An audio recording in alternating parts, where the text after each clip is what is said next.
Olá, amigos, boa tarde e sejam bem-vindos, hein? Está no ar aqui o Baixado Esporte, ao vivo, para todo o litoral paulista, ao vivo também pela internet. Falamos para o Brasil e para o mundo inteiro hoje, no Dia da Amizade. Um grande abraço aos amigos de todo o Brasil e do mundo inteiro. Gente, segunda-feira turbulenta na Vila Belmiro, hein? Muitas informações. E eu pego boa tarde agora do companheiro Guido Bortolomazzi. Tudo bem, Guido? Boa tarde, amigos do Baixado Esporte. E eles não acreditavam, né?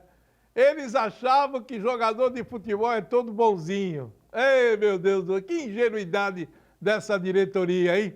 Olha aí, ó. Everson entra na Justiça do Trabalho e requer a rescisão contratual por falta de pagamento salarial e também direito de imagens. Outro jogador que entrou hoje, esse aí, ó, Eduardo Sacha, acabou de entrar na Justiça.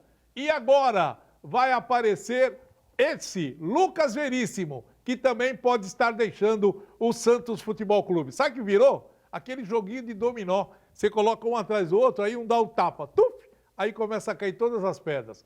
Olha, essa semana, eu não sei se o Santos vai ter time titular para enfrentar o Santo André na quarta-feira. Vamos esperar para ver. Olha, segunda-feira muito agitada nos bastidores da Vila Belmiro. Meu caro Alessandro Nunes Bortolomazzi, boa tarde para você, Alessandro. Boa tarde, Edson, Guido, amigos do Baixado Esporte. Bom, vivemos a expectativa do retorno do futebol paulista, né? O retorno do futebol brasileiro.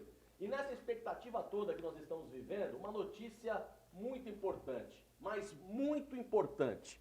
Saiu a publicação agora pela manhã, numa revista conceituadíssima, que a vacina de Oxford está quase pronta. Essa que está sendo testada no Brasil, né, com parceria da Fiocruz, e desculpe o meu destaque diferente, mas é importante para todos, né, para todos. Daqui a pouco nós vamos falar muito de esporte e é importante para todos. A vacina que está sendo testada no Brasil, que foi feita através do reconhecimento de genoma de uma brasileira, está quase pronta e para fim de agosto já estão falando que poderemos ter uma vacinação em massa. Que importante. Muito bom, ótima notícia, né? Porque isso realmente é o que assusta hoje o mundo inteiro. E um dos motivos pelos quais atletas que vão participar da Olimpíada ano que vem do Japão poderão fazer treinamentos fora do país, irão fazer treinamentos fora do país e alguns retornando hoje. Mas é assunto daqui a pouquinho, porque eu pego primeiramente o boa tarde dele, né? Uma das grandes lendas vivas do nosso esporte brasileiro. Rogério Sampaio, que hoje é diretor do Comitê Olímpico Brasileiro. Rogério, muito boa tarde, que prazer tê-lo aqui com a gente. Tudo bem? Obrigado aí por nos atender, hein? Boa tarde, eu é que agradeço o convite. Saudade de falar com vocês. É um grande prazer falar com todos os amigos da Baixada Santista e especialmente do esporte. Então, já o assunto também com o Rogério Sampaio, hein? Daqui a pouco, não saia daí, a gente volta já. De volta ao Baixado Esporte, segunda-feira turbulenta na Vila Belmiro. Daqui a pouco o Guido atualiza as informações, jogadores entrando na justiça, querendo pegar o passe, né? Ou a liberação, jogador podendo sair. Daqui a pouco todas as informações do Santos. Hoje estamos recebendo com carinho o diretor-geral do Comitê Olímpico Brasileiro, Rogério Sampaio, uma lenda viva do nosso esporte. 92, Olimpíada de Barcelona, há exatos 28 anos atrás, ele levantava a medalha de ouro. Vamos rever.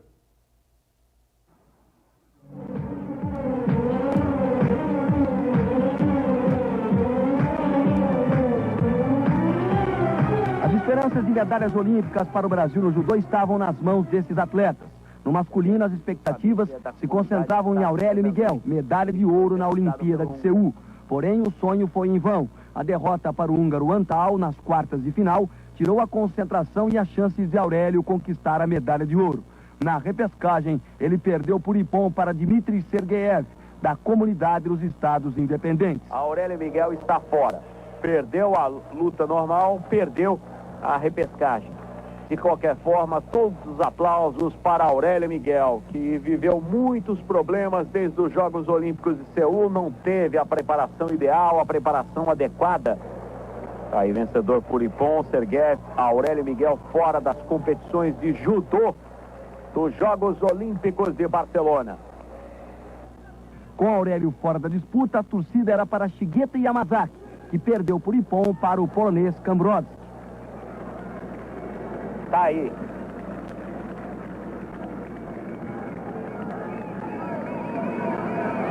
O polonês conseguiu encaixar um Tomonaga e vence a luta por Ippon diante do brasileiro Shigeto Yamazaki. Shigeto Yamazaki derrotado. Era preciso ter fé. E como a fé move montanhas, a primeira medalha de ouro brasileira aconteceu com Rogério Sampaio. Rogério Sampaio se ajoelha, ele tem que vibrar muito mesmo, ele que é de São Paulo. Tem 1,78 m de estatura. Rogério Sampaio acaba de conquistar a 8ª medalha de ouro da história do esporte brasileiro. Ele foi fantástico nesta luta. Campeón olímpico y medalla de oro representando a Brasil, Roger Sampaio. Rogério Sampaio vai agora para o ponto mais alto do pódio olímpico. Medalha de ouro para o Brasil. É a 8ª medalha do esporte brasileiro em todos os tempos. Rogério, até hoje isso emociona a todos nós. Eu imagino o que passa no teu coração quando você revê essas imagens aí. Ô Edson, já faz 28 anos dessa conquista e até hoje me emociono, fico aqui todo arrepiado de poder lembrar desse momento. Um momento mágico, o momento mais importante da minha carreira. É um momento único, né? Momento único. Quer dizer, aí ele fala, eu não vou voltar mais, eu não vou lutar mais. Eu conquistei o topo, né? Aquilo que é o máximo para um atleta, que é a medalha de ouro numa Olimpíada. E isso emociona. E há 28 anos atrás, a estrutura para o atleta treinar era muito inferior à que existe hoje, né? A gente não tinha nenhum apoio de patrocínio financeiro, a estrutura de treinamento era muito pior. Só para você ter uma ideia, eu treinava em tatame de palha e quando ia competir no exterior, competia em tatame sintético, né? Então, só isso demonstra a diferença de estrutura que tinha naquela época hoje e a dificuldade que era para poder chegar numa Olimpíada com condições de ganhar uma medalha, né? O que deixa a gente mais feliz é que hoje, num conselho tão importante, né, num comitê tão importante como é o COB, você tem um medalhista de ouro numa Olimpíada que representa o povo brasileiro e é espelho para os atletas que estão lá hoje. Como a gente sempre fala, né? O atleta vai falar com qualquer um deles, olha para o Rogério Sampaio e fala, epa, esse aqui é medalha de ouro, esse aqui nos representa, né? Então a gente tem que ter orgulho. Isso é muito bom, né, Rogério? Eu acho que é muito bom e para o Comitê Olímpico do Brasil, eu acho que tem surtido efeito. Nossa relação com os atletas melhorou muito e é a primeira vez que o cargo que eu ocupo é ocupado por um ex-atleta, né? E isso me deixa também muito feliz e mostra um pouquinho da minha carreira esse momento ser um divisor de águas também dentro do Comitê Olímpico do Brasil, né? Onde os atletas passam a ocupar mais espaço na gestão do Comitê Olímpico. Rogério, boa tarde. A gente sabe quando, a gente lembra, né? E sabe quando um momento, um feito é importante, quando você lembra exatamente o que você estava fazendo no dia desse feito. É a mesma história quando o Ayrton Senna infelizmente faleceu, todo mundo lembra o que estava fazendo naquele momento. Então quando o feito é importante, você lembra o que estava fazendo. E eu lembro exatamente esse dia, quando você ganhou a medalha de ouro, o que eu estava fazendo, onde eu estava, assistindo você, me emocionando. Isso é um feito, Rogério. Obrigado, eu agradeço.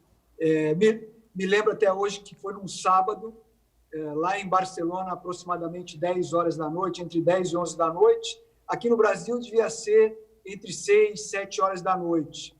E é o horário que as pessoas estão chegando em casa do shopping, vão tomar um banho, sair para comer uma pizza mais tarde.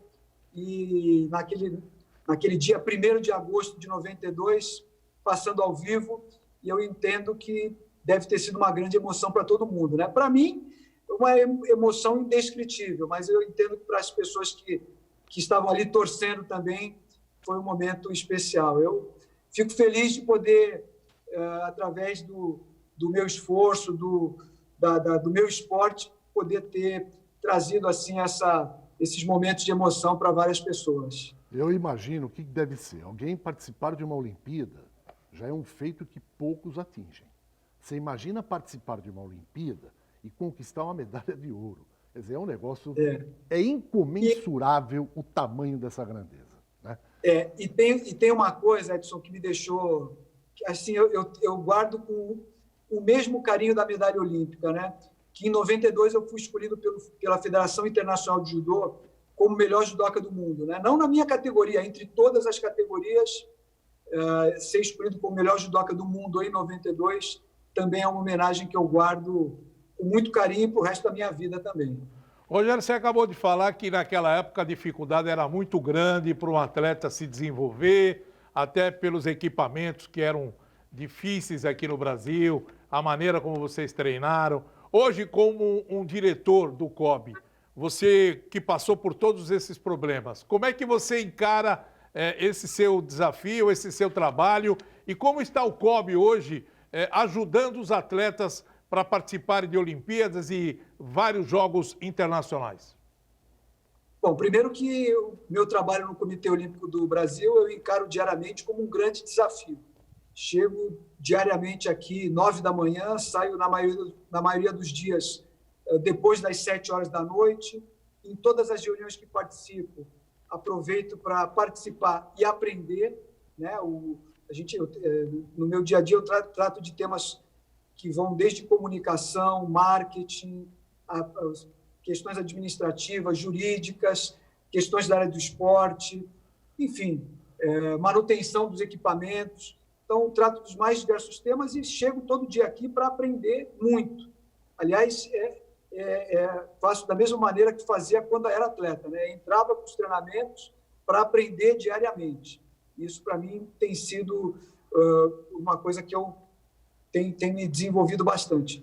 Em relação ao trabalho do COB no atendimento aos atletas, eu posso falar que os atletas hoje têm facilitações muito maiores para se desenvolver e chegar ao alto rendimento e a possibilidade de disputar uma Olimpíada do que há 28 anos atrás.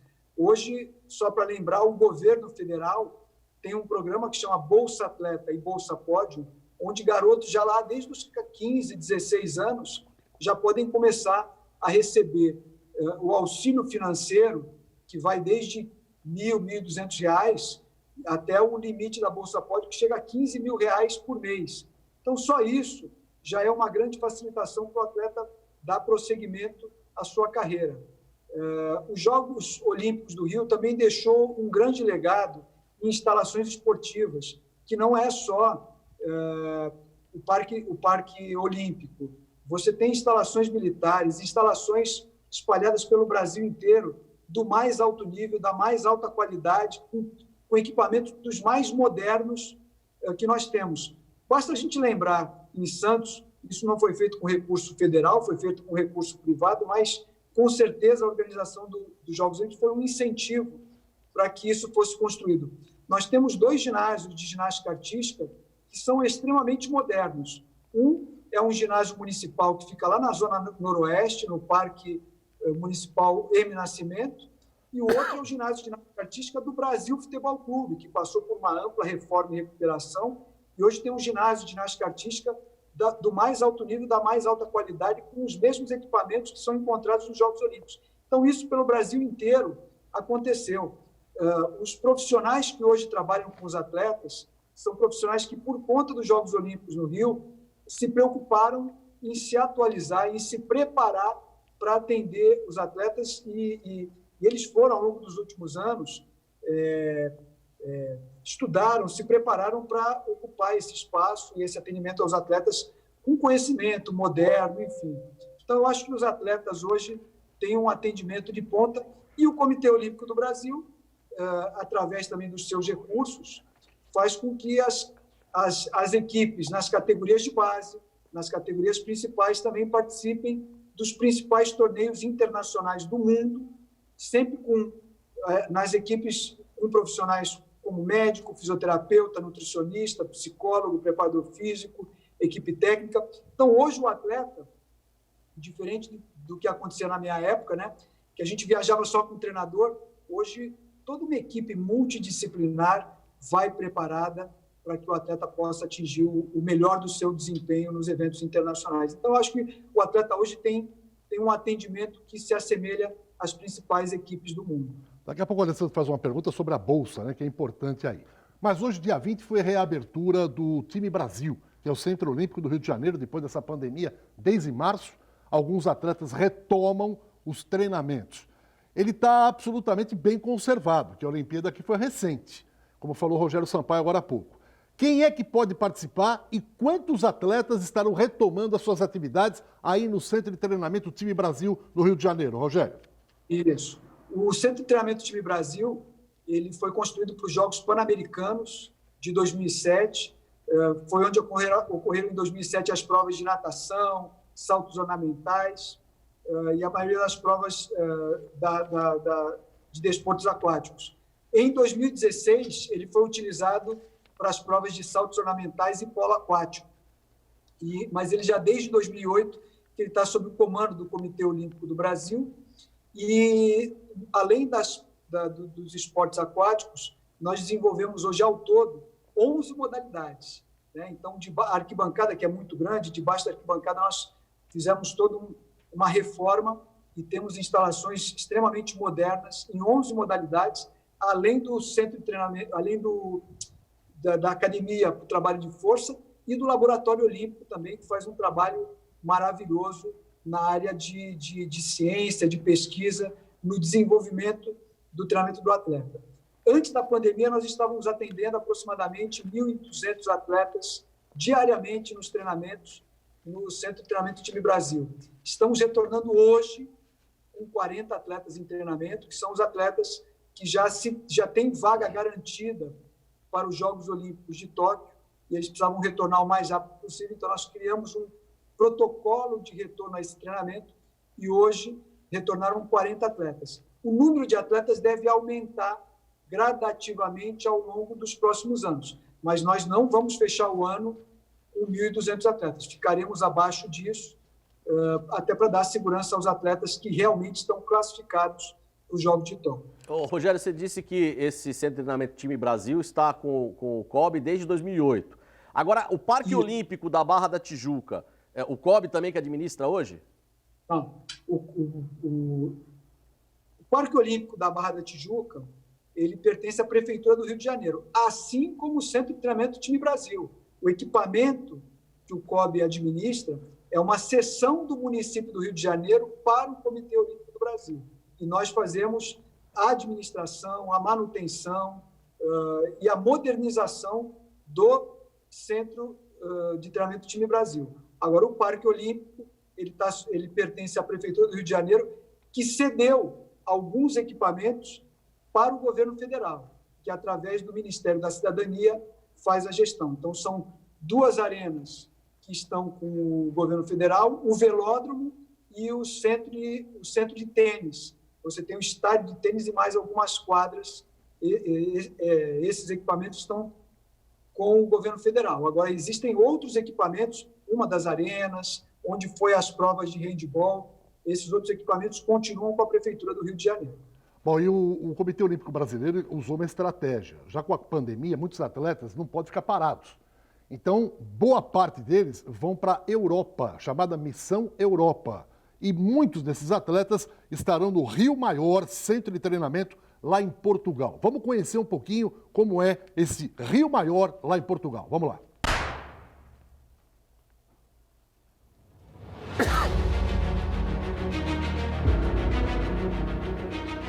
Água, relva, areia, tartan, indoor e outdoor. Esta é a casa dos melhores e mais exigentes atletas que procuram atingir a excelência em europeus, mundiais, Jogos Olímpicos e Paralímpicos.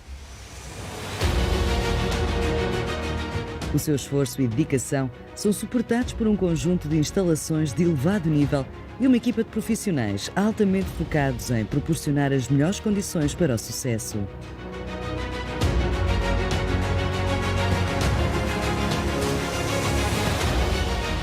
A 60 minutos de Lisboa, Rio Maior tem uma localização estratégica.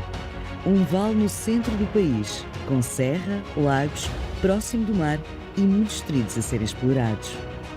Estamos preparados para dar resposta aos atletas, clubes e seleções mais exigentes. Somos um dos mais modernos e polivalentes complexos esportivos da Europa, perfeitamente preparado para receber também as diversas modalidades do desporto adaptado.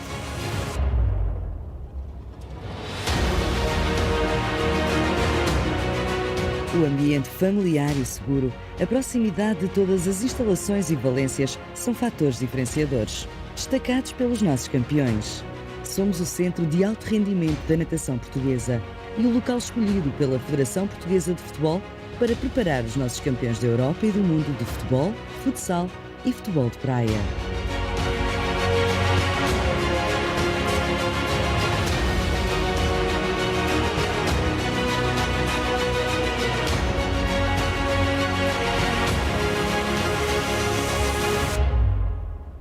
As vitórias dos nossos atletas são a nossa motivação e levam-nos a um contínuo desenvolvimento em busca da excelência.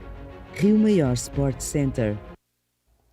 Rogério, quantos atletas brasileiros já viajaram e estão lá treinando e quantos mais irão? Por exemplo, a Ana Marcela, o Vitor Colonese e o Márcio Latuf, aqui da Unisanta, eles viajam dia 8 de agosto. Por favor, fale um pouquinho disso aí, Rogério. Exatamente. A Ana Marcela, inclusive, hoje retornou aos treinamentos aqui no Centro de Treinamento do Time Brasil, mas ainda em agosto irá lá para Portugal, para Rio Maior, para dar sequência aos treinamentos. 70 atletas já estão lá em Rio Maior. A ideia é que até o mês de dezembro a gente ocupe esse centro de treinamento. Ao todo, nós teremos aproximadamente 210, 220 atletas treinando lá em Rio Maior. Os atletas ficarão entre 45 e 60 dias de treinamento em Portugal. Rio Maior é um dos centros que nós vamos utilizar. Nós vamos utilizar também o local de treinamento num outro centro em Lisboa, em Cascais também e em Coimbra, né? E outros locais da Europa também. A ideia é que os atletas retornem aos seus treinamentos em Rio Maior, num ambiente controlado. Quando eu falo controlado é porque a gente tem, além do treinador, preparador físico, nutricionista, psicólogo, fisioterapeuta, médico. A nossa preocupação é que nesse retorno ao treinamento, após o atleta ficar parado aí por cerca de 100 dias, é a questão da lesão, né? Então, nós precisamos retomar o treinamento com toda a segurança, chegar a um nível forte para podermos voltar a competir quando as competições já estiverem agendadas, né? Então, é um treinamento bem importante. E nós escolhemos Rio Maior, em Portugal, porque nós já estávamos em negociação com esses centros de treinamento, visando a participação dos nossos atletas para os Jogos Olímpicos de Paris.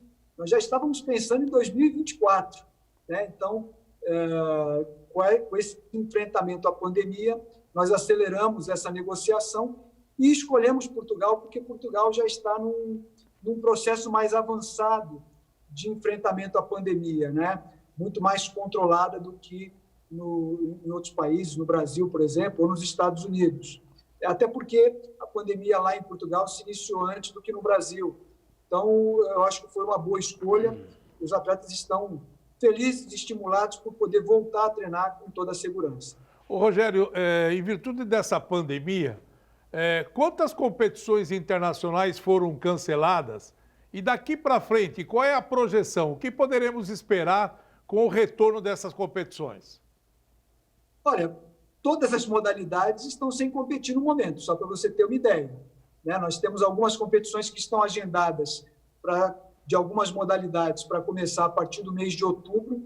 Eu, sinceramente, não sei se realmente teremos o início do calendário internacional nessa data. As competições que realmente valerão pontos para a classificação para os Jogos Olímpicos de Tóquio terão início no ano que vem, né? Algumas vagas ainda estavam abertas em várias modalidades e esse processo classificatório termina em maio do ano que vem. Então, nós precisamos retornar aos treinamentos para que os atletas cheguem no auge da sua forma nesse momento de classificação à Olimpíada e depois da Olimpíada. Mas, no momento, nenhuma competição internacional está ocorrendo. Diante disso, Edson, a minha pergunta para o Rogério Sampaio é a seguinte. Você falou agora há pouco, Rogério, da Bolsa Atleta, né? Nós temos a Bolsa Atleta nacional, nós temos a Bolsa Atleta Internacional, nós temos a Bolsa Atleta Estudantil e a Bolsa Pódio. Mas todas essas bolsas, elas são dadas através dos resultados conquistados. Ou seja, quem conquistou em 2018 começa a receber em 2020. Quem conquistou em 2019 começa a receber em 2021. Quem conquistou em 2020 começa a receber em 2022. E 2020, pelo que parece, nós não teremos nenhum tipo de competição para que seja qualificado no Bolsa Atleta. Como é que o COB vai resolver isso? Na verdade, esse programa Bolsa Atleta não é do Comitê Olímpico do Brasil. Esse é um programa do Ministério da Cidadania do governo federal.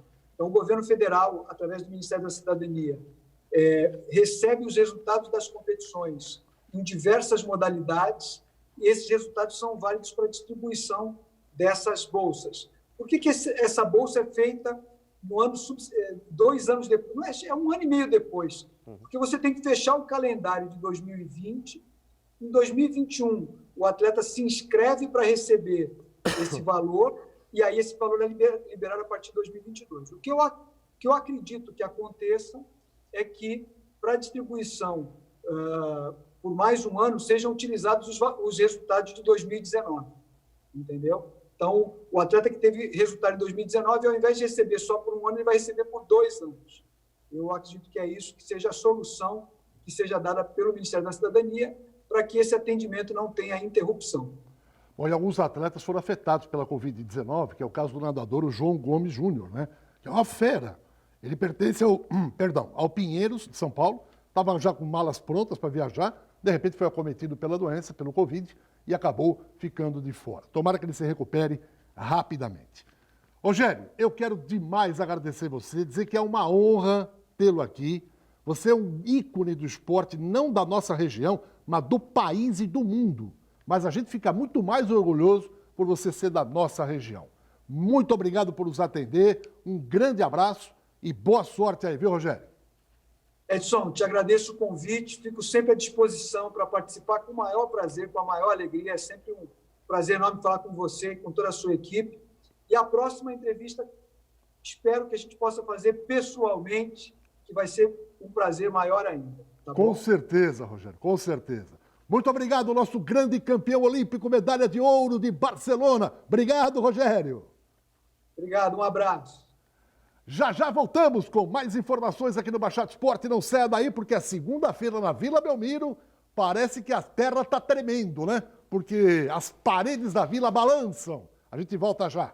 Olha, 2 recados importantes. O primeiro é da Top Center. Deu pane no celular? Não se preocupe, porque a partir dessa segunda-feira, daqui a pouquinho, já 13h, a Top Center estará trabalhando novamente aqui na Rua Oswaldo Cruz, ao lado da porta principal da Unisanta. Horário de atendimento, 13h até 19h. Mas você que não quer sair de casa e deu pane no celular, é só ligar. Esse celular que está na tela aí, ó, 988-01-5626. A Top Center manda um técnico aí, faz uma avaliação do problema, você aprovando o orçamento, eles arrumam e você paga em 12 vezes no cartão, tá bom? Top Center, não se preocupe. Agora estão de volta da 13h até as 19h, aqui na Rua Oswaldo Cruz, ao lado da porta principal da Unisanta. Outro recado legal é da Cacau Center, né, que é a maior loja de artigos esportivos, artigos de festa em toda a Baixada.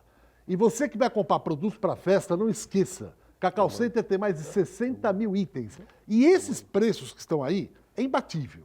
E não são apenas esses, né? Repito, mais de 60 mil itens. Para quem não conhece, a Cacau Center fica na Prefeito José Monteiro, 744, bem pertinho do Carrefour, em São Vicente. Cacau Center. Bom, antes de falar do Santos, vamos dar uma atualizadinha aqui nas principais notícias do dia hoje, envolvendo o futebol. A gente sabe que alguns jogadores aí podem ir embora. E o Santos Futebol Clube, que a gente vai começar a falar agora, viu, Cabelo? Depois a gente dá na sequência. O Santos é uma dessas vítimas aí, pelo não pagamento, os jogadores entrando na justiça. São esses casos, como já falamos na abertura, do Everson e também do Sacha. Depois a gente entra no Lucas Veríssimo. Meu caro Guido Bortolomazzi, foi o primeiro Everson, agora o Eduardo Sacha, e a gente vai bater um papo com quem entende do assunto, que é assunto jurídico, né? Doutor Gazola, gentilmente, Ah, o doutor Cobra tá com a gente? É o sócio dele, os dois. É, os dois. São os dois feras, os São dois duas feras. sumidades. Cai no pé de um é Pelé e Coutinho, Coutinho e Pelé, não tem problema nenhum. Vamos falar com o doutor Cobra, então? Já tá ok? Não? Não. Daqui a pouquinho. Bom, Guido, você foi pego de surpresa com essas duas informações atinentes aí aos jogadores Everson, goleiro, e também agora ao Sacha? Não, eu não fui, não. Eu acho que só a diretoria do Santos acreditou em Papai Noel. E achar que os jogadores não iam tomar nenhum tipo de atitude. Todo mundo estava sendo afetado, não houve acordo, né? Você vê só, ontem eu vi uma matéria com o diretor financeiro do Corinthians, num programa de São Paulo, e o próprio diretor falou, olha, nós estamos com salários atrasados, mas todos os jogadores acordados com relação a isso. Conversamos com todos eles, explicamos a situação e todos eles sabem do que está acontecendo. Quer dizer, quando você faz um acordo, você não corre o risco de ter essa situação que o Santos acabou tendo agora. O Everson foi o primeiro a entrar na Justiça do Trabalho pedindo a rescisão contratual por falta de pagamento. Quando eu disse que estava já para se esgotar o terceiro mês, né, muita gente falou, não, é só agosto. Não é agosto, não. Desde maio o Santos vem pagando errado. Esse mês pagou o terceiro salário errado. E aí não teve jeito. Entraram na Justiça. O primeiro foi o Everson. Foi lá, entrou na Justiça do Trabalho, vai esperar a decisão do juiz para ver o que vai acontecer, mas tudo indica que ele vai ganhar essa causa, porque ele já se afastou, já não está nem treinando mais, já não está mais à disposição do técnico Gesualdo. Outro que acabou entrando também, foi agora a grande surpresa, foi o Eduardo Sacha, né? Hoje pela manhã explodiu no Tribunal de Justiça do Trabalho a entrada da ação através do seu advogado, né? Pedindo aí a rescisão contratual com o Santos Futebol Clube em virtude de falta de pagamento salarial e também direitos de imagem. Com isso, abre uma lacuna, abre uma brecha muito grande para outros jogadores também, porque parece que está todo mundo debandando agora, sabendo que tem outros clubes interessados, e isso pode acontecer. E nós estamos na ponta da linha com um especialista no assunto, que ele mesmo aqui no programa falou, olha, essa situação pode complicar muito. Estamos com o doutor Cobra na linha. Doutor Cobra, bom dia, boa tarde, tudo bem? Olá, Guido. Mais uma vez um prazer aí poder participar. Talvez o motivo não seja aí o mais agradável para os torcedores do Santos, mas era um alerta que a gente já vinha fazendo aí desde quando o Santos anunciou as reduções unilaterais dos salários, de que, de fato, havia esse risco e o risco está se materializando. Fico aí à disposição para a gente bater um papo e falar das possíveis, dos próximos passos que devem acontecer. Fico aí à disposição de todos. O senhor, como bem informado, doutor Cobra, além do Sacha e do Everson, o senhor tem alguma informação do pé de ouvido ali, que outros estão na mesma barca também? Olá, Edson, tudo bem? Um grande abraço também, prazer aí novamente revê-lo. Na boca pequena se fala aí, sim, na possibilidade de que outros atletas entrem com esse tipo de demanda. Num bate-papo informal ali de mercado, na semana passada, tinham me cantado essa pedra aí de que 2 a 3 jogadores, entre o final da semana e o início da semana, entrariam com uma demanda. Entre os nomes ventilados, 2 deles de fato se confirmaram aí, com Sacha e Everson. E realmente acho que teremos tristes novidades nesse sentido aí para o torcedor do Santos. Um é bem baixinho, inclusive, né, doutor Cobra? Não é exatamente a quem eu me refiro. Peço licença aí para também não mencionar expressamente o atleta que haviam me mencionado, mas posso dizer que não era o baixinho talentoso, acho que é a quem você está se referindo, Alessandro. O doutor Cobra, uma pergunta, porque nós tivemos aqui a presença do presidente do Sindicato dos Atletas, e naquela oportunidade ele deixou claro que o Santos corria esse risco de perder jogadores, mesmo numa situação em que o governo federal acabou tentando, né, colaborar com a redução do salário de todo mundo e tal. Mas que o Santos tomou uma atitude muito radical e num acordo que era de 30% e chegou a 50%, o Santos acabou reduzindo 70%. Há como reverter essa situação hoje ou é irreversível? Daqui para frente, qualquer jogador que se sentir lesado e ter aí a condição de entrar na justiça, vai entrar e vai ter êxito nessa ação. Guido, eu tenho me manifestado sempre nesse sentido de que a Lei Pelé, ela é clara em dizer que o atleta que tiver com seu salário com atraso no todo ou em parte por um período igual ou superior a 3 meses, e quando a gente fala de salário, vale dizer que o direito de imagem hoje também está dentro desse mesmo contexto, né? A Lei Pelé ela é clara nesse sentido. Mas, evidentemente, que toda demanda trabalhista proposta por inadimplemento neste período excepcional em que a sociedade vive, ela vai ser analisada, essa demanda trabalhista vai ser analisada com muito mais critério, né? Analisando a particularidade de cada caso. O que eu me posiciono desde um primeiro momento é que a redução de 70% adotada pelo Santos, de forma unilateral, eu entendo como um risco acima do normal para esse momento em que nós vivemos. Mas certamente que o magistrado que receber essas demandas, ele vai analisar todas essas particularidades. Vale dizer que a medida provisória 936, que já foi inclusive convertida em texto de lei, ela autoriza reduções até maiores do que 70%. Não há problema, desde que seja feita mediante um acordo individual ou coletivo. A medida provisória, por uma decisão do STF, ela até se tornou mais simples, porque tirou a obrigatoriedade dos acordos serem feitos através dos sindicatos das categorias. Basta um acordo entre empregado e empregador, estabelecendo aquilo que eles convierem, e será válido. Portanto, se o acordo com o grupo de jogadores, no caso que estamos tratando do Santos, fosse de 70% de redução, mas com o consentimento dos atletas, não haveria nenhum risco para o clube sofrer demandas trabalhistas nesse sentido. Como a redução foi unilateral, e eu pessoalmente entendo que o patamar de 70% ele é acima das justificativas, eu acho que sim, há um risco bem grande nessas demandas trabalhistas que foram recém-propostas e as que podem vir a ser propostas. Eu passo para o Alessandro já, mas só uma curiosidade. O acordo, por exemplo, a diretoria do Corinthians disse, nós fizemos um acordo com os jogadores. Esse acordo tem que ser protocolado, tem que ser feito um contrato da homologação desse acordo, ou pode ser verbal? Reunimos todo o grupo ali, gente, tudo bem, a gente vai pagar um pouco menos, lá na frente a gente acerta. Não, legal, está fechado, concordamos. Como é que é feito isso? Vai na palavra ou vai no papel assinado?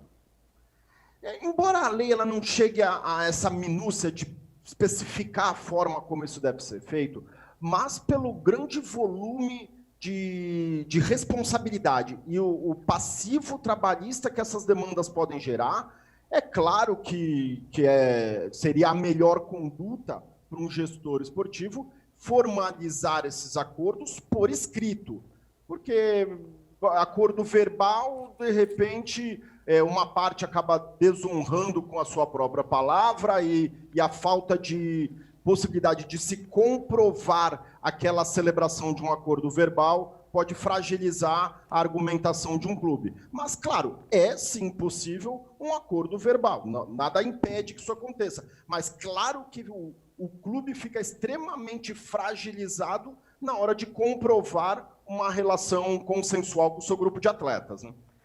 E no caso do Santos, doutor Cobra, o presidente nem pode alegar que foi feito um acordo verbal, porque foi noticiado em toda a imprensa que os jogadores estavam chateados por não terem sido comunicados da redução de 70% do salário. Ou seja, restou mais que provado que foi uma decisão unilateral do presidente, né, Cobra? Sim. Acho que nesse caso específico do Santos não há como argumentar que houve um acordo verbal com um grupo de atletas concordando com essa redução de 70%. Acho que realmente para esse caso fica inviável essa argumentação. Me parece que a linha de argumentação, a linha defensiva do clube, seja no sentido de que a redução teve uma finalidade da preservação dos empregos dos outros funcionários, do grande impacto financeiro que a pandemia trouxe às finanças do clube.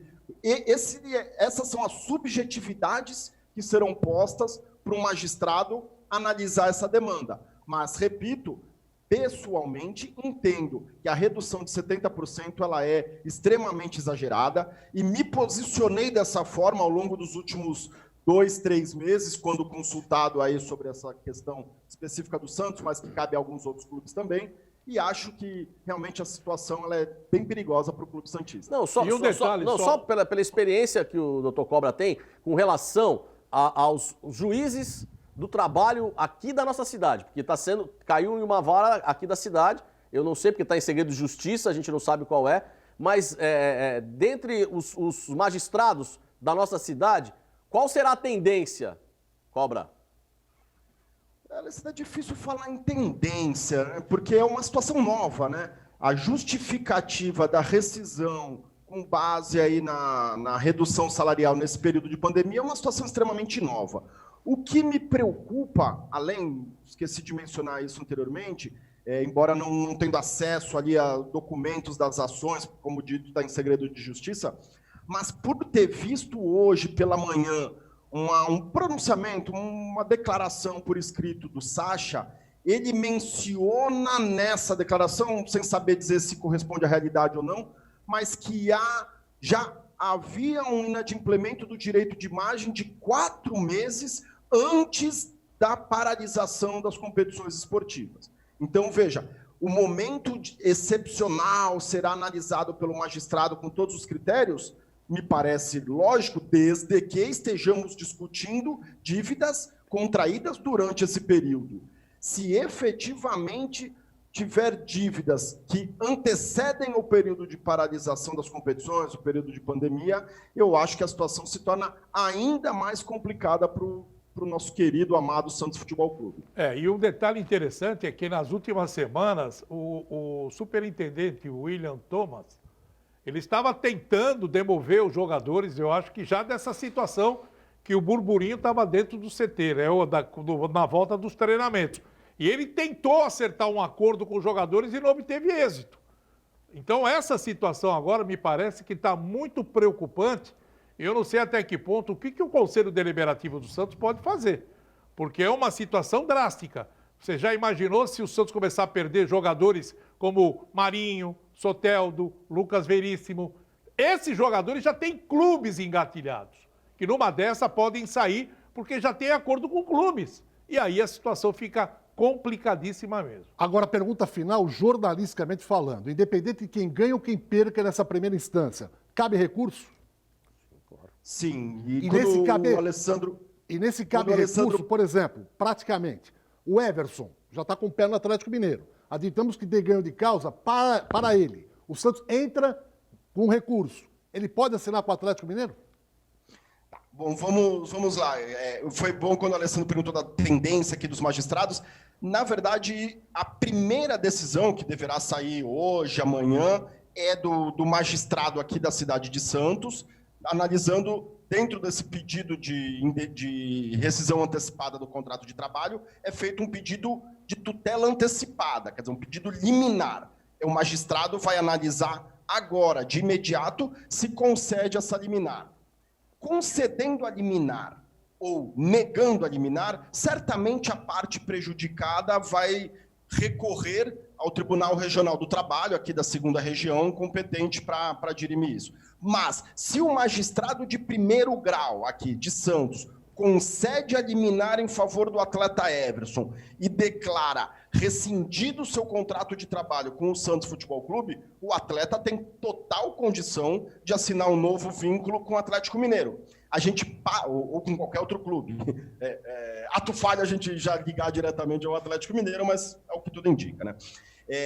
Diferente da situação em que, se houver a negativa do magistrado agora em primeiro grau, aí o Everson e os seus advogados terão que recorrer ao tribunal para buscar a obtenção dessa tutela antecipada. Tá? Mas uma vez concedida a tutela antecipada, o atleta fica livre.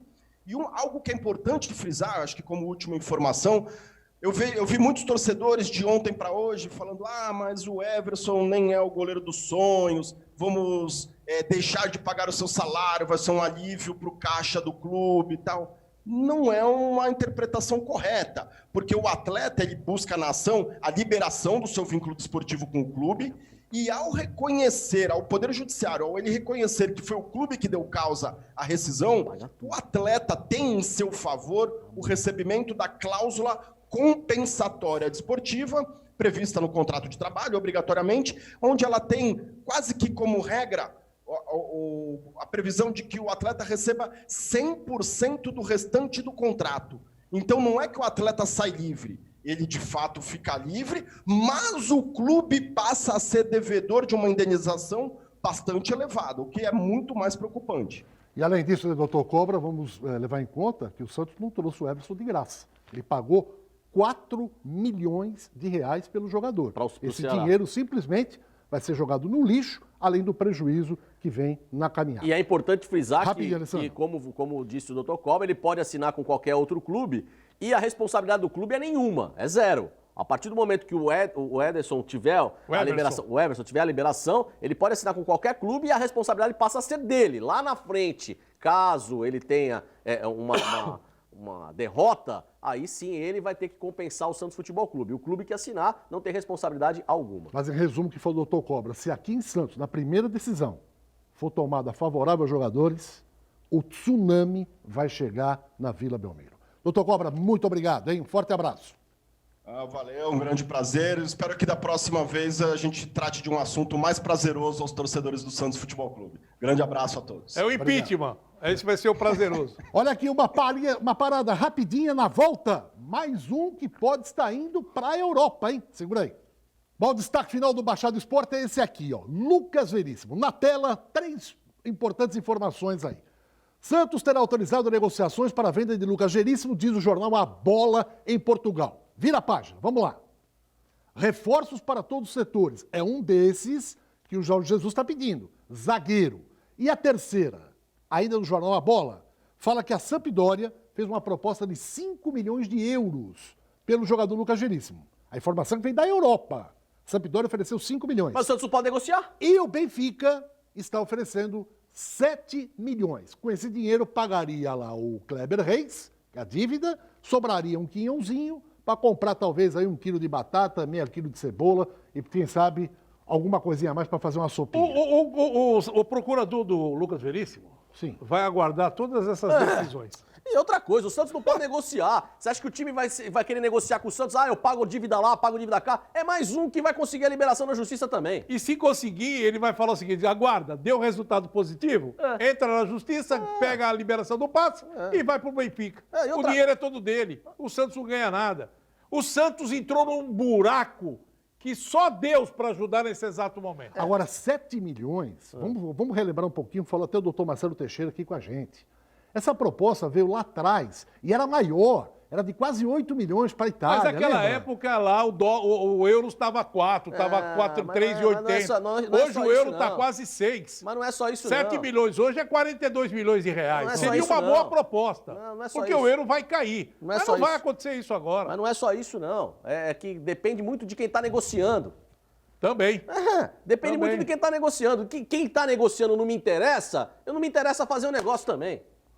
Bom, e uma outra situação agora, porque eu ia falar no programa que o tempo está esgotando, mas a Gazeta Esportiva fez um levantamento de informações sobre o Pérez e o Renato Duprá, que é assustador. É um negócio assustador. Eu acho que entra na página do Baixado Esporte, no Facebook, vocês vão ver essa matéria. É um negócio que dá medo, dá medo.